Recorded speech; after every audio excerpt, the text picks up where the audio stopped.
Okay, so this is Austin, and my section had to deal with adverse employment decisions. So, what happens to employees who either break their contract or break rules or have to be negatively punished for the decisions that they made, and how does the school HR handle that? So, types of decisions include non renewal, dismissal, suspension, involuntary transfers, and a reduction in force. So, firstly, non renewal happens with teachers that aren't yet tenured. They're usually for teachers that are either hired on a temporary contract or for teachers that are brand new to the profession and haven't reached their whatever the district deemed as their mark for tenure. Specifically, mine would be the first day of the third year marks your tenure. So everything before that would have been a temporary on a temporary basis or a probationary basis. So non-renewals are non-reelected. Kind of means the same thing. So the teachers that just aren't asked back into the classroom, and they are required to give some notice, usually no later than April 1st, to give those teachers times to get another job. However, they don't really need to have such extensive reasoning behind their choice, but they do have to give some sort of a due process. So the second type is a dismissal. So dismissal is a termination of employment during the term of a contract. This is a very lengthy process and it involves a lot of money both being spent by the district as well as the employee being affected. Something that I didn't really think about before reading this chapter was how it affects how the decision to dismiss a staff member affects the entire staff. So, studies in this chapter and what the author talked about was how staff morale might be affected by this decision to dismiss this employee. But usually, the dismissal process is a result from immorality, sexual conduct with students, incompetent insubordination, and so on and so forth. But with the dismissal, it has a lot more of a lengthy process behind it. There's a lot of due process that has to go into it.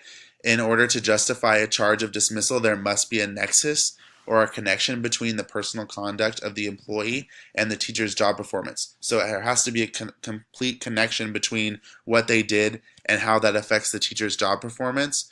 So we see this in inadequate work performance, lack of unreasonable discipline, neglect of duty that is willful, and before dismissal, courses of action are taken to ensure notice, and to see if the action was redeemable or is redeemable.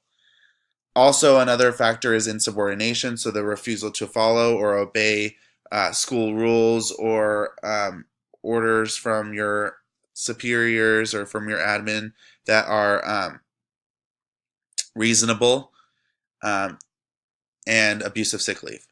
Thirdly, there's suspension, so it's usually the same offense as a dismissal, but the causations are less severe. So they're taken either on a administrative leave or their admin has to intervene to get in there to suspend the teacher. It could be either paid or non-paid.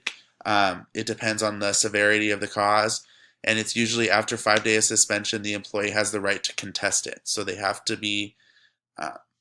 to have 5 days before the employee has the right to contest the admin leave, but there also is due process that goes into suspension as well.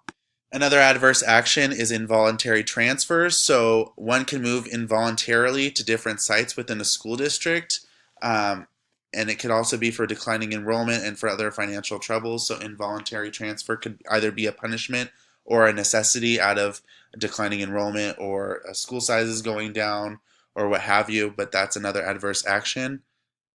I know that Dr. McNair had talked about how she had a situation or she knew of a situation where some employees didn't get along, and after all of her interventions and after all of the things that she tried to get these two individuals to be civil, the last resort was an involuntary transfer. So again, it could be either a cause from a negative response or from a negative point of view, but again, it could be also out of necessity.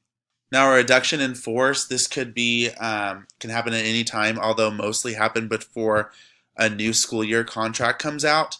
So these reduction in force, or the RIF as the book calls it, are usually like for a recession. For the recession a couple of years ago, there had to be a lot of these notices put out because there needed to be a reduction in force. They needed to lay off teachers, and this is the process of how they do that.